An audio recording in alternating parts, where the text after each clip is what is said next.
Janin etopik itu sebelum kita tahu melalui USG apakah ada tanda-tandanya ya Bun? Seperti keluar bercak atau apa? Iya, ada Bun. Jadi kalau aku di bulan Agustus itu 1 bulan aku udah nggak haid. Berpikir akhirnya setelah penantian 3 tahun 8 bulan aku hamil gitu. Tapi saat aku melakukan tes pack hasilnya masih garis 1 dan saat aku USG juga masih kosong rahimnya, cuman kalau kata dokter Objin itu ada penebalan dinding rahim. Sampai di awal bulan Septembernya aku itu keluar darah dan aku menyangkanya itu adalah rasanya sakit. Pokoknya sama kayak kita kram kalau lagi head dan aku tuh memang biasa kram ya kalau lagi head dan ini tuh kayak di unyel-unyel gitu. Sampai pada tanggal 10-nya aku itu mau pemeriksaan lagi ke dokter gitu untuk program hamil bersama suami.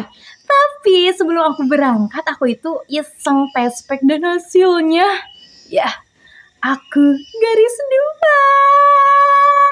2.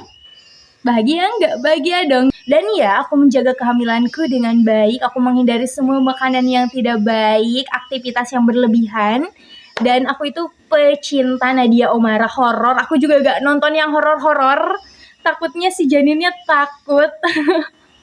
5 hari setelah aku tes pack, aku tuh ada plek. Pleknya awalnya tuh coklat dikit-dikit, tapi makin lama kok makin banyak ya. Terus coklatnya kayak yang tebel banget. Sampai setelah 4 hari aku ngeplek, aku langsung datang ke dokter.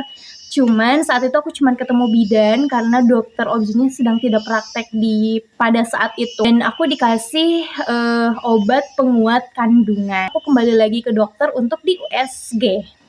Dan saat aku di USG, rahimku masih kosong. Sedih nggak? Sedih banget. Dan aku kayak gak mungkin lah, masa sih ini aku di prank sama tes pack gitu. Akhirnya melakukan USG transvaginal. Dan alhamdulillahnya aku bertemu dengan si janin yang sehat banget. Usianya itu udah di 6 minggu 5 hari. Dan dokter juga bilang kalau ibu mau denger detak jantungnya bisa loh. Dan aku denger detak jantungnya. Setelah kebahagiaan itu akhirnya dokter bilang kalau ini tuh kehamilan ektopik dan harus segera dioperasi sebelum lebih bahaya.